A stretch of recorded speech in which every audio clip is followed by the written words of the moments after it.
심각해진 것인지 뭐 데이터나 통계를 가지고 얘기할 게 있습니까? 박사님 어떻게 보십니까? 사실 제 주변에서도 네. 목이 갑갑하거나 아니면은 기침 같은 것으로 고농도 미세먼지가 네. 발생했을 때 기침, 그런 가래. 기침 가래, 뭐 목이 아프고 그런 것들을 호소하시는 분들이 간혹 있어요. 네. 근데 실질적으로 수치를 보면 예전에 그 처음 미세먼지 PM10 같은 경우는 95년부터 측정을 시작을 했고 네. 서울시는 중앙정부보다 조금 빠르게 PM2.5는 2002년부터 측정을 했는데 네. 그때와 지금 비교하면 네. 수치상으로 많이 떨어졌습니다. 아, 그때보단 지금 나아진 건가요? 네, 수치상으로 많이 좋아진 떨어졌습니다. 거네요? 예. 아. 그런데 뭐 지금 다들 아시는 것처럼 최근에 이 미세먼지에 대한 관심과 우려가 네. 너무 커졌기 때문에 그 네. 우려가 또한 이게 심각성을 또 많이 느끼는 것 같습니다. 맞습니다. 예. 그래서 그래서 서울시는 지금 미세먼지를 재난으로 규정을 하고 있고요. 네. 오히려 좀 더 과잉 대책이 시민들의 건강을 위해서 더 좋다는 그런 생각으로 열심히 시민 건강 보호를 위한 대책들을 시행을 하고 있습니다. 그렇군요. 서울시에서 얼마나 열심히 하고 있는지를 홍보하셨고요. 자, 이재용 국장님, 환경운동 물질 좀 더 세게 썼어야 됐던 것은 아닌가. 근데 인공강우 실험이라는 게 도대체 어떻게 진행이 좀 되는 거고, 지금 뭐 국장님 말씀대로라면 특별하게 이게 효과도 없는 건데 어떤 차원에서 이런 실험을 해본 것일까요? 지금 오늘 실험 같은 경우는 기상청과 네. 환경부에서 공동으로 시행을 하는 걸로 알고 있고요. 예. 인공강우의 원리는 네. 구름 입자에 은결핵을 뿌려 주어서 구름이 강으로 내릴 정도 크게 구름을 형성을 시키고 네. 그것이 이제 강으로 떨어지면서 미세먼지를 같이 세정작용으로 미세먼지까지 저감시키는 아하. 그런 실험을 했던 것으로 알고 있는데 네. 기상청은 두 기관의 역할이 서로 구분이 되어 있습니다. 네. 기상청은 이제 구름을 생성하는 구름에 은결핵을 뿌려서 네. 그 강우를 만드는 예. 그런 역할을 하고 있었고 예. 국립환경과학원은 네. 그 강으로 인해서 미세먼지가 얼마큼 저감될 수 있는가 네. 그 전후 비교를 하는 그런 역할 분담을 예. 오늘 실험에서 하는 걸로 알고 있습니다. 예. 그러면 또 실패했으니까 박사님 원인 좀 여쭤볼게요.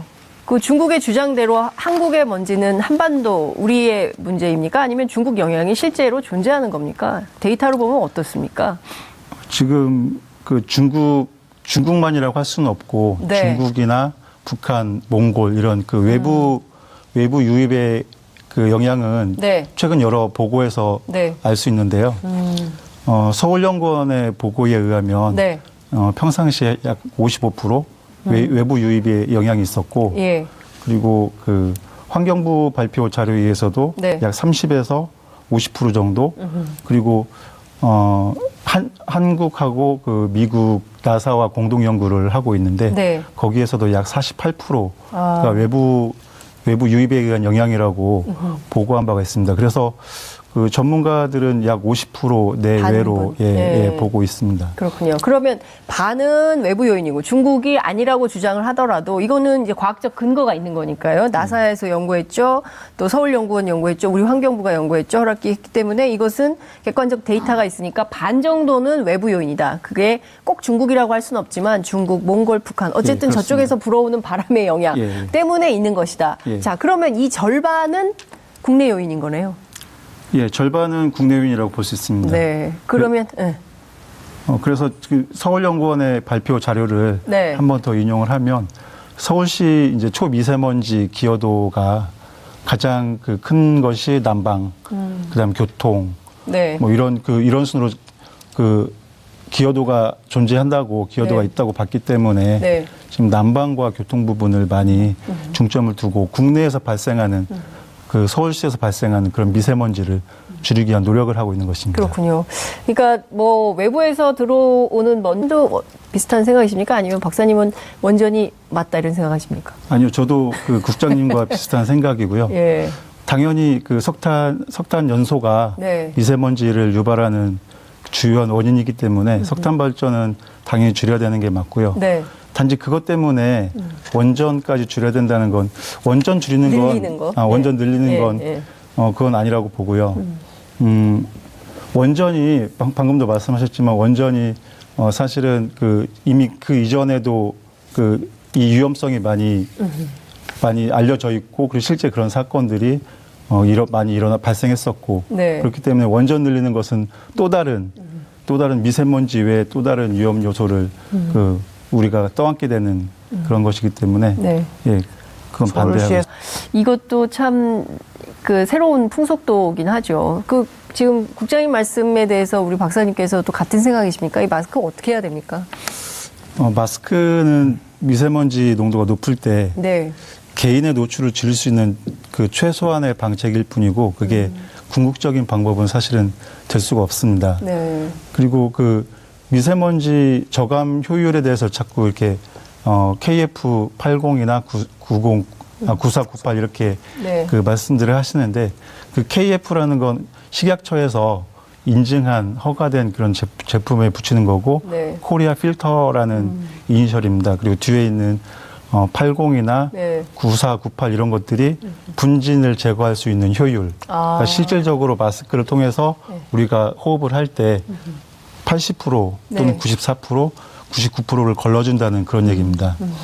근데 이 식약처에서 보건용 마스크를 허가를 할 때 단지 이게 분진 흡입하는 분진 제거하는 효율만 가지고 허가를 해주는 게 아니라 마스크가 이게 효율이 높으면 높을수록 우리가 호흡하기는 상당히 힘이 듭니다. 그래서 안면부 흡기 저항이라는 것도 네. 허가 기준에 들어가 있고요. 그리고 방금 국장님 말씀하신 것처럼 예. 제대로 안 쓰면 예. 마스크 사이로 먼지들이 다 들어오게 됩니다. 예. 그래서 누설율이라는 것도 예. 허가 기준에 들어 있습니다. 그래서 기본적으로 분진 흡입 효율과 안면부 흡기 저항 그리고 누설율이라는 기준을 통과한 것만 식약처에서 허가를 하기 때문에 그게 최소한의 방법이면 식약처에서 허가한 보건용 마스크를 착용하시는 게 좋고요. 네. 그리고 누설율 허가된 누설 통과한 제품이기 때문에 네. 제대로 쓰는 게 중요하잖아요. 식약처에서는 어떻게 쓰는지 착용 방법을 네. 안내를 하고 있습니다. 네. 그 안내대로 착용하시는 것이 예. 부득이 외출하실 예. 경우에 그걸 착용하시는 것이 오히려 낫다고 생각합니다. 어머님들이 한 번 쓰고 아까운 거예요. 예. 그래서 내일 또 써요. 그래도 됩니까? 그건 사실은 이게 한 번밖에 안 썼어. 한 번 더 써도 돼. 막 이렇게 하실 수도 있거든요. 예, 저희 집에서도 사실은 그게 한 번만 쓰는 게 아니라 여러 번 되풀이하면서 쓰고 있는데 그래요. 예, 그렇게 하면 효율이 많이 떨어집니다. 왜냐하면 미세먼지 차단 효과를 높이기 위해서 마스크에 네. 정전 기능을 부여를 하고 있습니다. 정전 기능을 부여를 하면 단순하게 필터에서 미세먼지가 걸러지는 그 기능에 네. 추가적으로 정전 효과에 의해서 더 미세먼지를 잡아줍니다. 예. 그래서 미세먼지 처리하기 가장 힘든 입경들이 보통 0.3, 0.6 이런 0.6 마이크로미터를 얘기를 하고 있는데 네. 그런 제거하기 힘든 분진들을 정전 효과를 부여해서 필터 기능과 함께 그 많은 80%, 94%, 99% 네. 그런 효율을 낼 수 있는 겁니다. 그런데 만약에 한 번 쓰고 이걸 빨거나 네. 그리고 재사용하거나 그러면 그 정전 기능이 점점 사라지기 때문에 네. 그 효율은 떨어지게 되는 그렇군요. 겁니다. 그런데 이제 많은 분들께서 그런 우려도 하는 것 같아요. 그러니까 함께하고 계시는 시청자분들 계실 텐데 주말 사이 다음 주는 미세먼지 어떨까요? 기상 예보관들이 아니시기 때문에 예. 잘 모르실 수는 있지만 다음 주에 미세먼지를 예측한다는 건 사실 힘듭니다. 미세먼지 대기질이 워낙 급변하기 때문에 예측하기는 힘들지만 제가 국립환경과학원에서 예측한 자료를 살짝 인용을 하면 네. 다음 주 화요일하고 수요일에 걸쳐서 약간 미세먼지 농도가 나쁨 상태를 보일 것 같고요. 다음 주도요? 예. 그 외에 월요일부터 목금 토 이렇게는 보통